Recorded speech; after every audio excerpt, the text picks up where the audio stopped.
Hello, my name is Frank McKenna. I'm here at the UC Berkeley working for the Sim Center.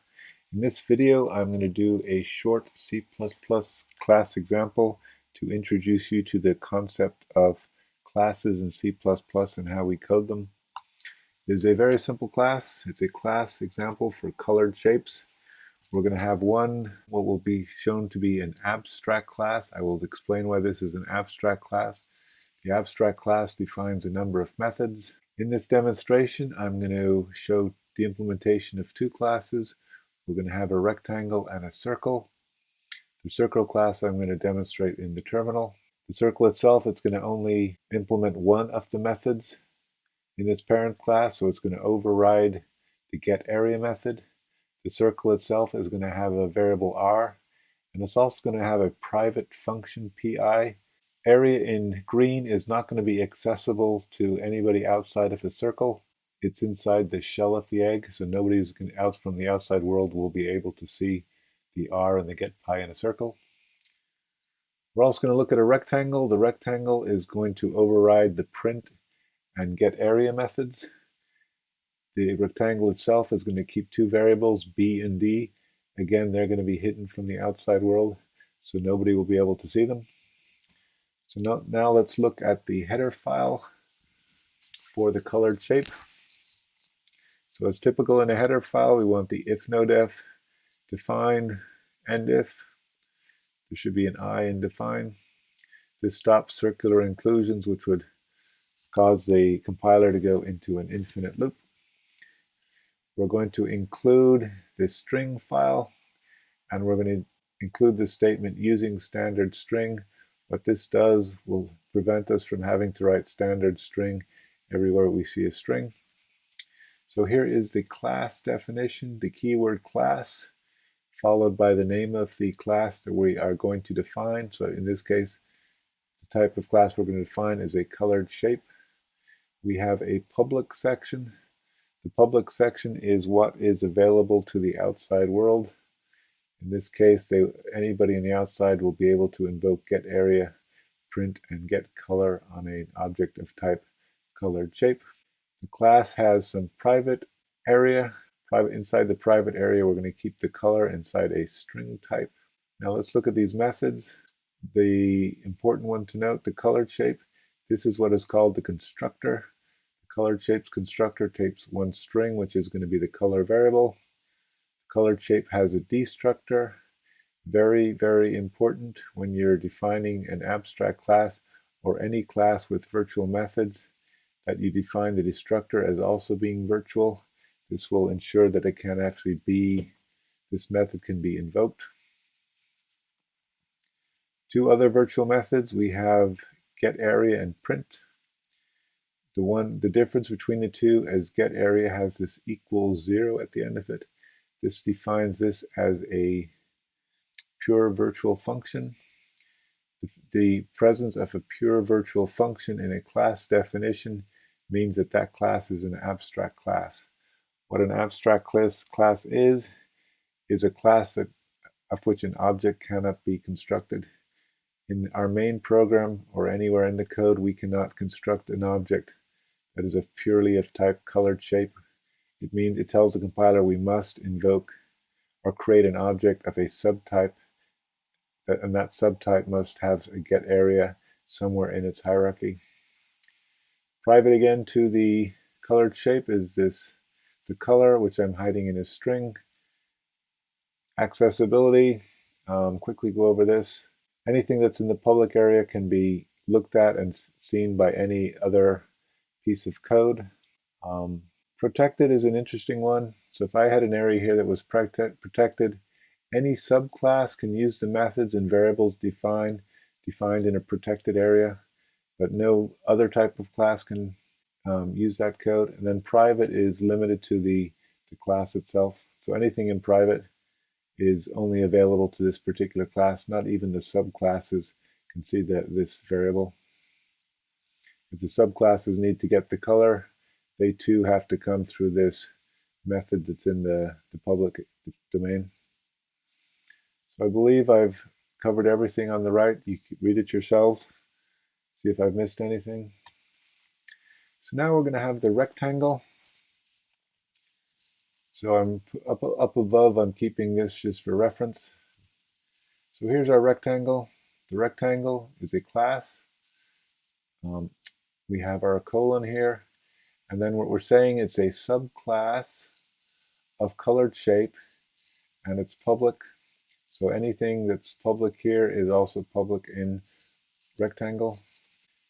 Like the colored shape, it has some public methods. It has a constructor. The constructor for a rectangle takes a string being the color and two doubles being the width and the height.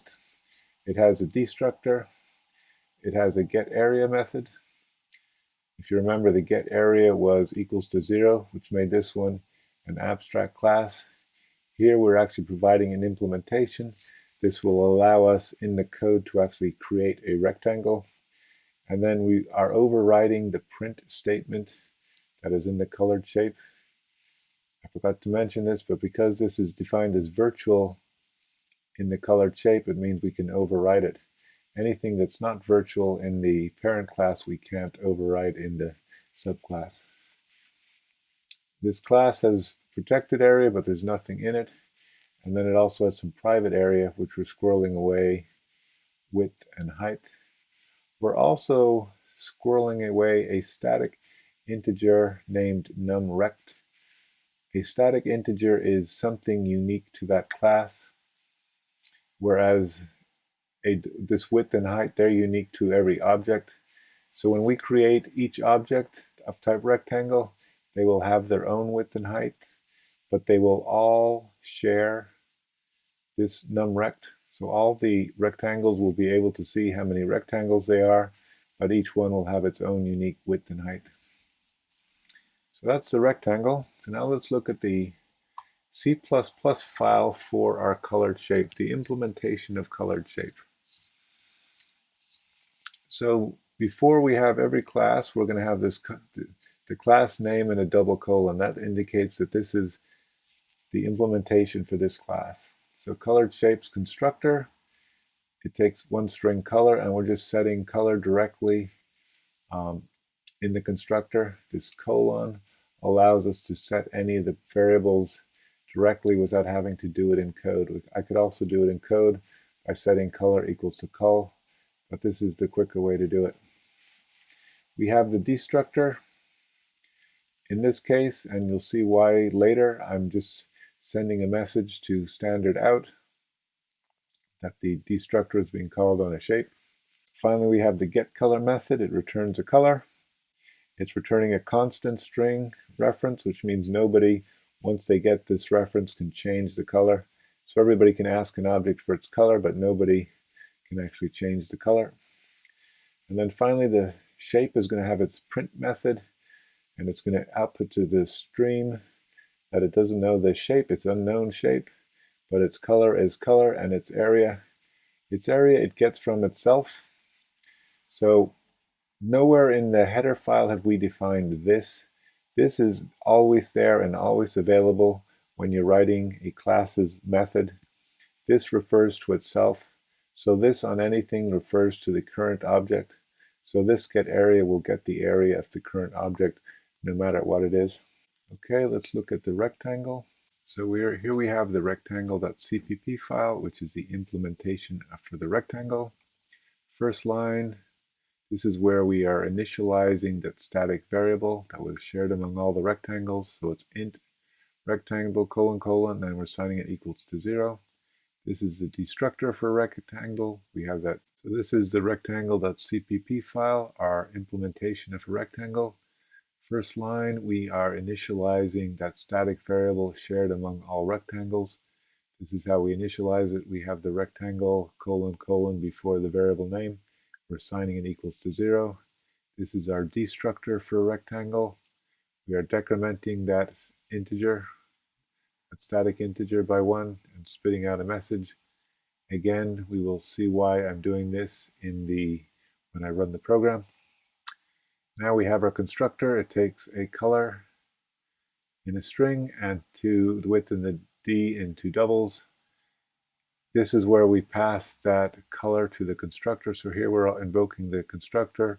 with that string. If you go look at the colored shape, it took a color in the constructor. This is how we pass it. Then we have the width and the height. We're setting the width variable and height variable equals to W and D, and then we increment the number of rectangles. We have the getArea method, which just returns the width times the height. And also we have this print method. The print method is printing out that this is a rectangle, its color. The color it's getting from itself, this.getColor. This.getColor will find the color, the getColor method in the parent class. I'm actually missing here two angle brackets. They're in the source code. And then we're just outputting the area, width times heights. And we're also outputting the number of rectangles. So now what I thought I would do is, in the terminal, show you how the .h and the .cpp file for a circle.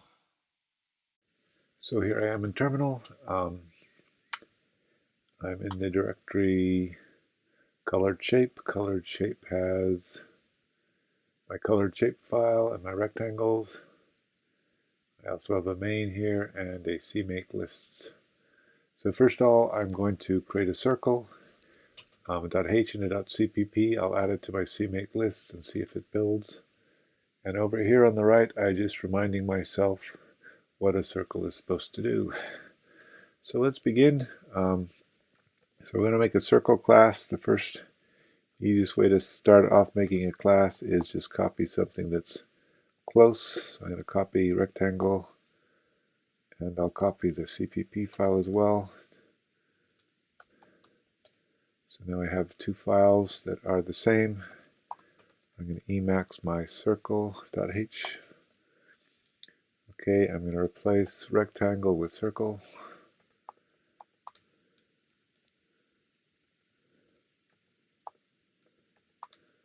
I should have done a global replace. Let me do that next time.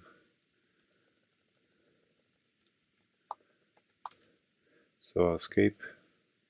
Less than sign takes me to the top of the file. I will hit escape, %. I will replace rectangle, REC. I will replace it with, RECTANGLE with circle. So just yes. Oh, I get out of that. Let me just circle. Circle is only going to take an R, a radius. Circle has an R. We're doing the get area, but we're not doing the print area. Circle, replace these two variables. We've only got a variable R. We're not going to have any static variables. So we have a function int or double get pi, and we'll say that's a void to return pi. This is a real stupid function. I just want to demonstrate a private function. So that looks good for our circle. So again, circle is a subclass of colored shape. It's got some public methods. The only public method it has, we have a constructor or a destructor and a get area. Okay, it has no protected data, and it has some private data R and this protected function. So that's our circle. So now we will Emacs a CPP file. We'll do that global replace again, escape, %, RECT, I don't know what, CTANGLE.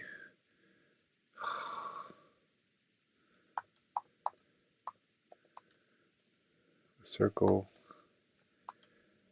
And now I will hit exclamation, so I will do them all in the file. So the exclamation did them all. I didn't have to do one at a time. So let me go back to the top of the file. So that's escape, less than sign, and just we now have no static variables. So this is no good. We'll leave that method in. Circle, scalar and an R. We'll say it's radius.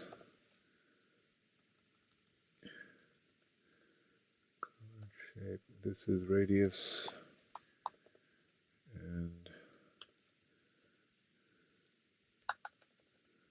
R.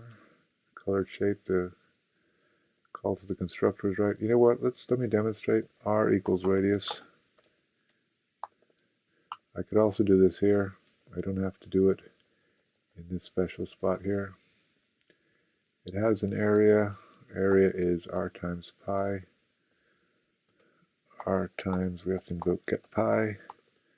You know, this is just for demonstration purposes again. There's no print area method, but there is a get pi, which I believe took a void. It was called get pi, and it is of course going to return a double. So let's just return 3.14159, say. Okay, that looks good. So let me just control X2 to see I've got everything right. So control X2 splits the screen in two. Control XF, I will bring in the circle .h. So the radius, string color, it is R, and we do have the function get pi double void, so that should work. So we have that now. So now I'm going to edit that CMake list file. So what is a CMake list? What have I done? We have rectangle.cpp, circle.cpp. So we're going to create a little library called shapelib, in case, because might create multiple main files. So I'm going to put everything that's shared among the main files in a library, and then I'll just link the main with the library. So here's where I link for each executable I create. I'm going to have to do this. But basically now we've added circle to my CMake list. I'm going to cd into my build directory. It's always a great idea. It's pretty much standard that you build everything in a build directory off the main directory. So let me cmake ... I have no errors. Let me make. Okay, it worked. So if I run this now, I have this. It's called EX1. What have I got in EX1? I probably know circles. I've just got a rectangle. So now let me, I will Emacs the main file and put in a circle. main1.cpp. So as you see, I've been in here before. So let me create a circle just to make sure this works. And I'm going to print the area of the circle. Notice in this file circle, I'm invoking the constructor directly, whereas for the second shape, S2, I'm actually using the new function that's in C++ to construct a rectangle. So let's build that now. Oh, didn't like circle. Didn't like circle because I don't have it in that header file. So I've commented this out. So I've now included the header file. So that was the error message, unknown type circle. So that told me right away I'd forgot to put in the header file. So let me make again. And what does it not like? Oh yes, I've got the color.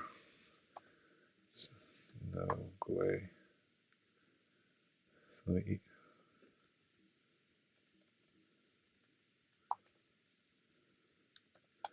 Emacs that again. Circle, I'm only providing the radius. I did forgot to put a color. So make the color. I think the color was the first one in this one. Okay, there's color.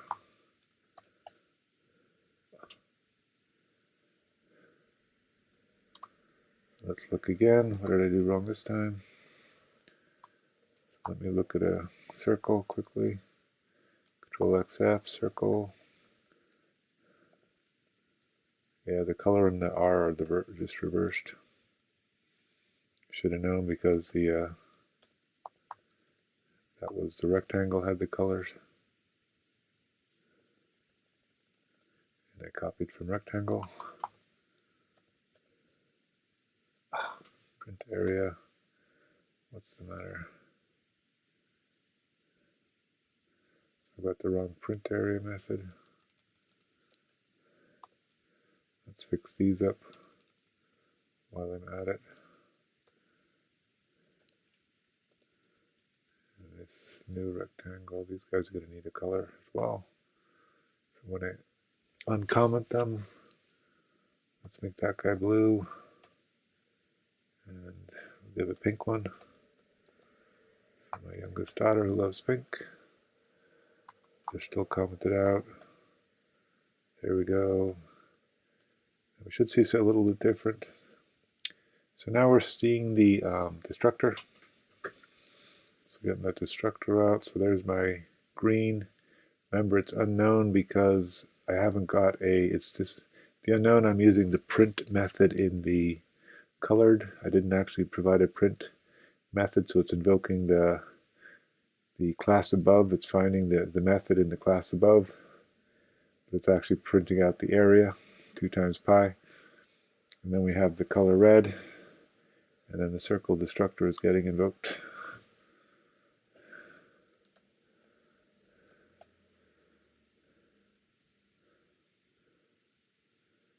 Okay, so that's that done. So let's go back to the presentation.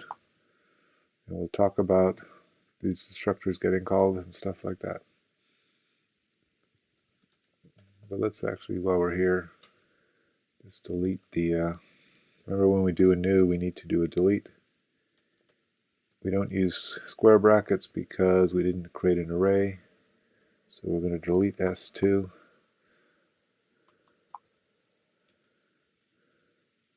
We're going to build that. Now we're going to have a look at the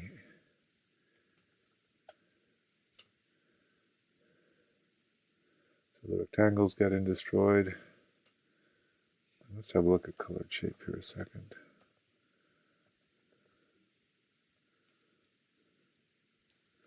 Let's look at colored. Yeah, there's that. I've got multiple. This is why that multiple things are coming out. So we just have one. We'll make that. So it'll be as the exact we're getting in the example. EX1. So the rectangle, then we get the colored shape destructor. The circle's getting destroyed, and then we have the colored shape destructor again. What I want to point out in the presentation is the order in which these destructors are called. Okay, let's go back to the presentation.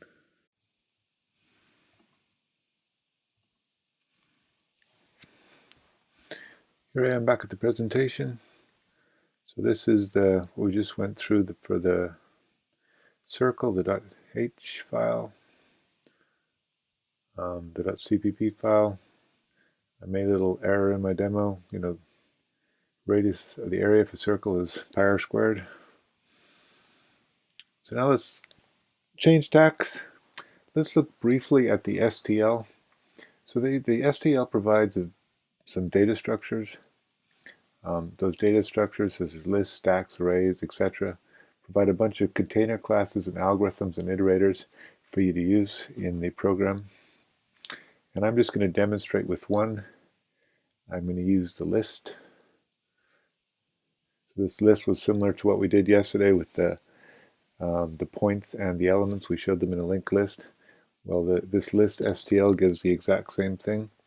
So the way to create a list, I'm going to declare a list of shapes, and this is the way we do it. It's standard list. In the angled brackets, we specify the type of object it's going to hold. In this case, it's a pointer to a colored shape. I construct my circle. My 2 rectangles. I'm then going to add my shapes now to the to the shapes list. So it's, you're going to push them onto the front of the list.